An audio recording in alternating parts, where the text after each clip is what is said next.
Hi friends, ಎಲ್ಲರಿಗೂ ನಮಸ್ಕಾರ ರೀ. ನಾ ಇವತ್ತು ಏನು ಮಾಡತ್ತೀನಿ ಅಂದ್ರೆ ಮಸಾಲೆ ದೋಸೆ ಮಾಡತ್ತೀನಿ ರೀ.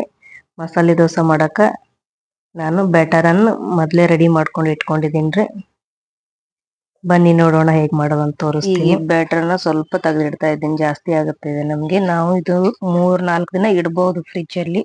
ಬಟ್ ಉಪ್ಪು ಏನು ಕಲಸಿರ್ಬಾರ್ದು ಅದ್ರಾಗ. ಹಾಗೆ ಇಟ್ಟು ತೆಗೆದು ಏರ್ಟೈಟ್ ಕಂಟೈನರಲ್ಲಿ ಹಾಕಿ ಫ್ರಿಜ್ಜಲ್ಲಿ ಇಟ್ಟರೆ 3 ದಿನ ತನಕ ಬಳಸ್ಬೋದು. ಅದು ಅದಕ್ಕೆ ನಾನು ಫ್ರಿಜ್ಜಲ್ಲಿ ತೆಗೆದಿಡ್ತಾ ಇದ್ದೀನಿ. ಈಗ ಫಸ್ಟಿಗೆ ನಾನು ಇದರಲ್ಲಿ ಏನು ಮಾಡಿದ್ದೀನಿ, ಉಪ್ಪು ಮತ್ತು ಅಜ್ವಾನನ್ನು ಹಾಕಿ ಕಲಸಿಟ್ಟೆ.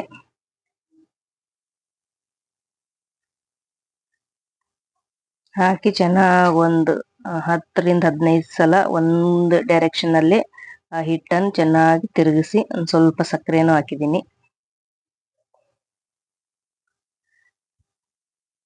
ಈ ಥರ ಒಂದು 10-15 ಒಂದೇ ಡೈರೆಕ್ಷನ್ದಾಗ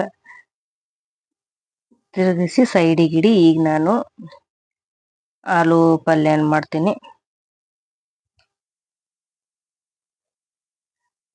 ಆಲೂ ಪಲ್ಯ ಮಾಡಕ್ಕೆ ಫಸ್ಟಿಗೆ ಏನು ಮಾಡೀನಿ ಅಂದ್ರೆ 2 ಚಮಚದಷ್ಟು ಎಣ್ಣೆ ತೊಗೊಂಡಿನಿ. ಎಣ್ಣೆಗೆ ಏನು ಮಾಡೀನಿ, ಕಡಲೆಬೇಳೆನ ಹಾಕಿದ್ದೀನಿ. ಕಡಲೆಬೇಳೆ ಸ್ವಲ್ಪ ಬ್ರೌನ್ ಬರತನ ಹುರಿಯಂತ. ಹುರಿಯೋದಾದ್ಮೇಲೆ ಅದ್ರೊಳಗೆ ಸಾಸಿವೆ, ಜೀರಿಗೆ, ಕರಿಬೇವು ಹಾಕಿದ್ದೀನಿ. ಮತ್ತು ಸ್ವಲ್ಪ ಇಂಗು ಎಲ್ಲ ಒಂದು ಸ್ವಲ್ಪ ಹುರ್ಕೊಳ್ಳೋಮಂತ. ಎಲ್ಲ ಸ್ವಲ್ಪ ಹುರಿಯೋದಾದ್ಮೇಲೆ ಏನು ಮಾಡಮಂದ್ರೆ ನಾನಿಲ್ಲಿ ಈರುಳ್ಳಿ ಕಟ್ ಮಾಡ್ಕೊಂಡು ಇಟ್ಕೊಂಡಿನಿ. ಈರುಳ್ಳಿ ಹಾಕಿ ಚಂದ ಹುರಿಯಂತ.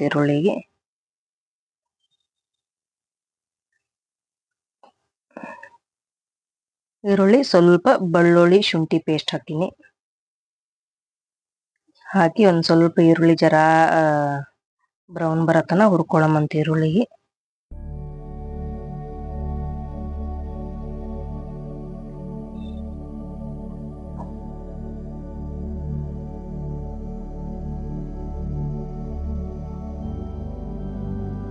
ಈಗ ಒಂದು 4-5 ಹಸಿಮೆಣಸಿನ್ಕಾಯಿನ ಹಾಕಿದ್ದೀನಿ.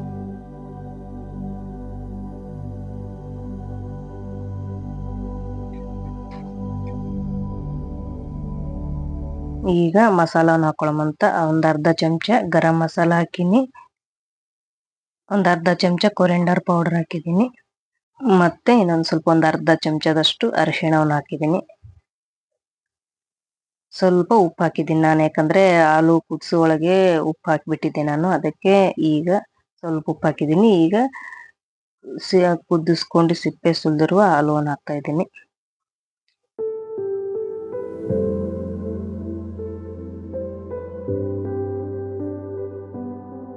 ಎಲ್ಲ ಆಲೂಗಳನ್ನು ಸ್ಮ್ಯಾಶ್ ಮಾಡ್ಕೊಂಡು ಹಾಕೋದಾದ್ಮೇಲೆ ಒಂದು ಅರ್ಧ ನಿಂಬೆಹಣ್ಣಿನ ರಸ ಹಿಂಡಿದ್ದೀನಿ.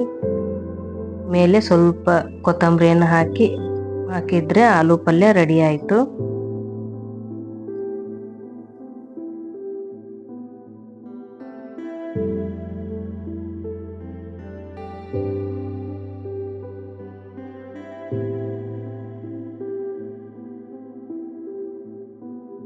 ಈಗ ಚಟ್ನಿಯನ್ನು ರೆಡಿ ಮಾಡ್ಕೊಳ್ಳೋಮಂತ. ಚಟ್ನಿ ರೆಡಿ ಮಾಡ್ಕೊಳಕ್ಕೆ ನಾನು ಮೊದಲಿಗೆ ಏನು ಮಾಡೀನಿ ಅಂದ್ರೆ, ಒಂದು 3 ಹಳಕ ಬೆಳ್ಳುಳ್ಳಿ ತೊಗೊಂಡಿದ್ದೀನಿ. ಒಂದು 3-4 ಹಸಿಮೆಣಸಿನ್ಕಾಯಿ ತೊಗೊಂಡಿದ್ದೀನಿ. ಸ್ವಲ್ಪ ಕರಿಬೇವನ್ನು ತೊಗೊಂಡಿದ್ದೀನಿ. ಇವೆಲ್ಲ ಏನು ಮಾಡಮ್ಮಿ, ಸ್ವಲ್ಪ ಎಣ್ಣೆ ಹಾಕಿ ಹುರ್ಕೊಳ್ಳೋಮಂತ. ಈಗ ನಾನು ಕಟ್ ಮಾಡ್ಕೊಂಡಿರುವ ಹಸಿ ಕೊಬ್ಬರಿಯನ್ನು ತೊಗೊಂಡಿದ್ದೀನಿ. ಅದು ಸ್ವಲ್ಪ ಪುಟಾಣಿಯನ್ನು ತೊಗೊಂಡಿದ್ದೀನಿ. 2-3 ಚಮಚ ಪುಟಾಣಿ ತೊಗೊಂಡಿದ್ದೀನಿ. ಅದರಲ್ಲಿ ಇದು ಹುರ್ಕೊಂಡಿರುವ ಹಸಿಮೆಣಸಿನ್ಕಾಯಿ, ಬೆಳ್ಳುಳ್ಳಿ, ಕರಿಬೇವನ್ನು ಈ ಜಾರಲ್ಲಿ ಹಾಕ್ತಾ ಇದ್ದೀನಿ. ಈಗ ಸ್ವಲ್ಪ ಹುಣಸೆ ಹಣ್ಣು ತೊಗೊಂಡಿದ್ದೀನಿ. ಉಪ್ಪು ಮತ್ತು ಕೊತ್ತಂಬರಿ, ಸ್ವಲ್ಪ ನೀರು ಹಾಕಿ ಮಿಕ್ಸಿ ಜಾರ್ಗೆ ಹಾಕೊಳ್ಳೋಮಂತ. ರುಬ್ಬದಾದ್ಮೇಲೆ ಇದಕ್ಕೆ ಚಟ್ನಿಗೆ ಒಗ್ಗರಣೆ ಹಾಕೊಳ್ಳೋಮಂತ. ಒಗ್ಗರಣೆ ಹಾಕಕ್ಕೆ ನಾನು ಏನು ಮಾಡಿದ್ದೀನಿ, ಒಂದು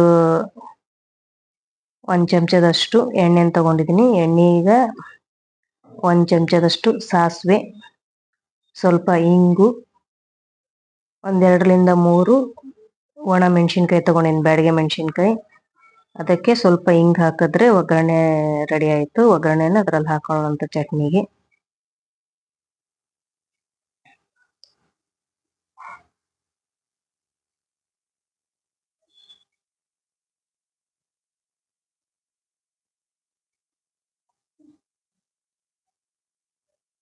ಈಗ ಚಟ್ನಿ ರೆಡಿ ಆಯ್ತು. ಕೊನೆಯಲ್ಲಿ ದೋಸೆವನ್ನು ಹಾಕೊಳ್ಳೋಣ ಅಂತ.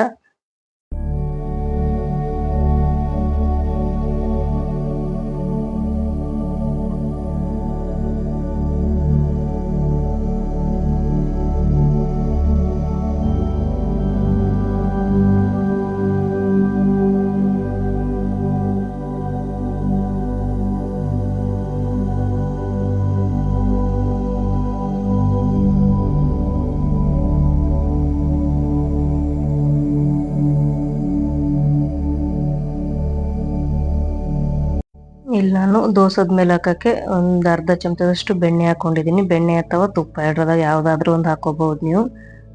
ಮತ್ತೆ ಒಂದು ಸ್ವಲ್ಪ ಕೆಂಪು ಚಟ್ನಿಯನ್ನು ಹಾಕೊಂಡಿದ್ದೀನಿ.